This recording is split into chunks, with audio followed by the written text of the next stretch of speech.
Você certamente conhece um cântico muito conhecido nas nossas igrejas, eu já cantei muitas vezes, que começa assim: eu sei que foi pago um alto preço para que contigo eu fosse um, meu irmão, diz. É um cântico bonito, eu gosto, a gente canta, principalmente na Páscoa, domingo de Páscoa, ok. Tem uma armadilha nesse verso, uma pedra ali na qual a gente pode tropeçar. Cuidado, porque dá a impressão de que a salvação se trata de um negócio que foi feito. Quanto é, eu pago, então, olha, está aqui, e foi pago um alto preço. Sim, então cuidado, não é disso que estamos falando. Não é de um negócio, mas que teve um custo, é o que a música diz. Foi pago um alto preço, então teve um custo, e um custo alto, custou caro. Cuidado. Quero te lembrar que para entender a graça de Deus, ou para pensarmos na graça de Deus, precisamos deixar de lado tudo o que aprendemos neste mundo, nesta vida, desde criança, tudo o que aprendemos sobre meritocracia. Já ouviu essa palavra? Sim, nós vivemos isso no dia a dia. Mas quando a gente fala de graça, não é assim. Já ouviu aquele ditado que diz assim, como é que é? Você pode escolher o que quer plantar, mas não escolhe o que vai colher, porque isso não cabe essa escolha. Você sempre vai colher aquilo que plantou. É verdade, mas quando a gente pega esse ditado e transporta para o terreno da graça de Deus, cai por terra, não é verdade? Quando a gente gosta de ouvir, por exemplo, Paulo, o apóstolo, dizendo, olha, eu completei a carreira, eu segui, eu fui. Ou então no outro versículo, ele diz, eu prossigo para o alvo, até o prêmio da soberana vocação. Então, isso nos faz pensar de que a graça e a salvação, a bênção, é um prêmio. E é um prêmio para quem completar a carreira. Não é. Está vendo como é difícil? Porque a nossa cabeça está acostumada com isso, a nossa mente, nós crescemos assim. Quem não estudou não vai tirar nota boa na prova. Nós crescemos assim. As consequências dos nossos atos. Mas, quando a gente pensa em graça de Deus, muda tudo. Por isso eu disse, para pensar na graça, a gente tem que esquecer tudo o que o mundo fala, tudo o que tem que esquecer.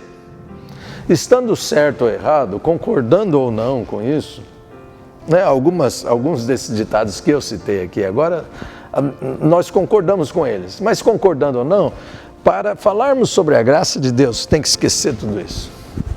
Porque a graça de Deus não funciona a partir dessas verdades, entre aspas. Lembra do ladrão na cruz? O que a gente acha do ladrão? O ladrão tem que ir para a cadeia, tem que ser julgado, tem que ir, se for condenado, tem que... Aí vem Jesus e diz, hoje estarás comigo no paraíso. Bom, pera, como assim? E o outro? O outro não sabemos o que houve com o outro. Vou te dar mais um exemplo para conversarmos sobre a dificuldade de entendermos a graça, tá bom? Eu falei que não era um assunto fácil, tem que esquecer tudo, isso é. Lembra do livro de Jó? O livro de Jó começa com uma descrição falando quem era o Jó. E o Jó era justo, fiel, temente a Deus, era bom, cumpria todos os seus votos. O Jó era um exemplo de pessoa, conhecido de Deus, Deus conhecia. Né? Lembra, no primeiro momento ali do livro, Deus pergunta para o diabo: você estava na terra? De onde vem? De rodear a terra. Você estava na terra? Você viu lá o meu servo Jó? O Jó é conhecido de Deus, Deus conhece o Jó e até conversa com os seus amigos ali sobre o Jó. E mesmo assim, olha o que acontece com o Jó. O Jó perde os filhos, perde a saúde, perde as riquezas, perde os bois, perde... Pera, que justiça é essa? Como assim que, então, parece para cada um de nós que esse mundo é injusto e que a justiça de Deus não existe, ou então que nós não entendemos, ou então não.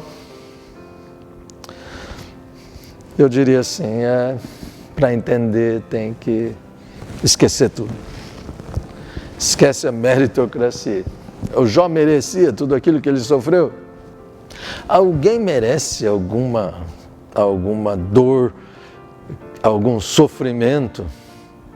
Quando a gente vê alguém sofrendo, ele merece, eu acho que tá bom.